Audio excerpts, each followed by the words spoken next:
সায়নী ও সালমার মধ্যে যদি কামব্যাক করা হয় যে কে বেশি এগিয়ে, তাহলে এদের জনপ্রিয়তা নিয়ে আগে কথা বলতে হবে। কার বেতন কত, কার জনপ্রিয়তা বেশি, এবং কে বেশি টাকা ইনকাম করে, এবং কার বেশি দর্শক, কার ফ্যান ফলোয়ার্স বেশি।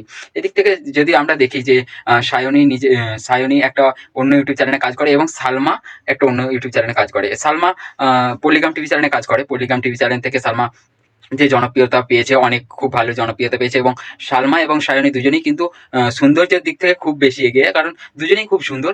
আর যদি বলি যে সালমার ব্যাপারে, যদি বলি যে সালমা পল্লিগ্রাম ইউটিউব চ্যানেলে কাজ করে, যেখানে পল্লিগ্রাম ইউটিউব চ্যানেল হচ্ছে 15 মিলিয়নের উপরে সাবস্ক্রাইবার আছে, যেখানে পল্লিগ্রাম টিভি চ্যানেলের প্রত্যেকটা ভিডিও কিন্তু মিলিয়নের উপরে ভিউজ করে, অর্থাৎ অনেক দর্শক সেই ভিডিও দেখে। এদিক থেকে সায়নীকে নিয়ে ইউটিউব চ্যানেলে, পল্লিগ্রাম টিভি ইউটিউব চ্যানেলে কাজ করা কালীন অন্য কোনো ইউটিউব চ্যানেলে কাজ করতে পারবে না, বা তার নিজের কোনো ইউটিউব চ্যানেলে কাজ করতে পারবে না।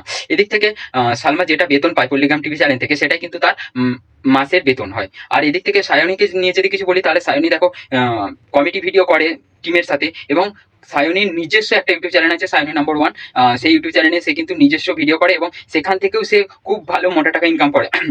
অর্থাৎ এদিক থেকে দেখতে গেলে সালমা যে বেতন পায়, অর্থাৎ সালমার থেকেও কিন্তু বেশি টাকা সায়নী ইনকাম করে। এদিক থেকে কিন্তু সায়নী এগিয়ে আছে।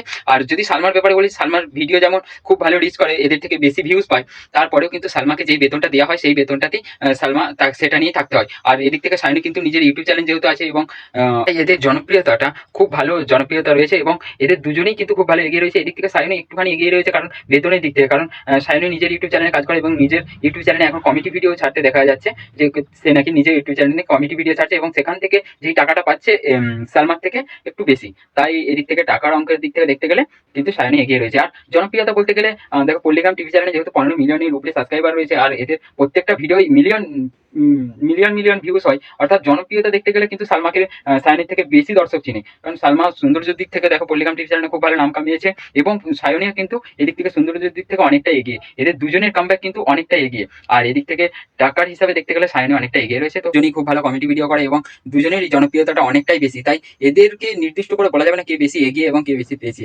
অর্থাৎ যদি বলা হয় যে সালমা কতটা এগিয়ে বা সায়নী কতটা এগিয়ে, এটা কামব্যাক করা একদম সম্ভব নয়। কারণ এদের যে, তবে একটা কথা বলা যেতে পারে, পল্লিগ্রাম টিভি চ্যানেলে প্রত্যেকটা যারা কাজ করে প্রত্যেকেই কিন্তু জনপ্রিয়তার দিক থেকে অনেকটা এগিয়ে। অর্থাৎ সায়নীর থেকে সালমা যেমন জনপ্রিয়তার দিকে একটু এগিয়ে আছে, কিন্তু সালমার থেকেও কিন্তু সায়নী বেশি টাকা ইনকাম করে। অর্থাৎ এদের দুজনের কামব্যাক বলা সম্ভব নয় একসাথে। তবে হ্যাঁ, এর পরের ভিডিওতে আমি বলবো কে কত টাকা ইনকাম করে, এবং মাসে কে কত টাকা ইনকাম করছে, বর্তমানে কে কত টাকা ইনকাম করছে, এই নিয়ে পরের ভিডিও আসবে। আর এই ভিডিওটা এই পর্যন্ত, দেখা হচ্ছে পরের ভিডিওতে।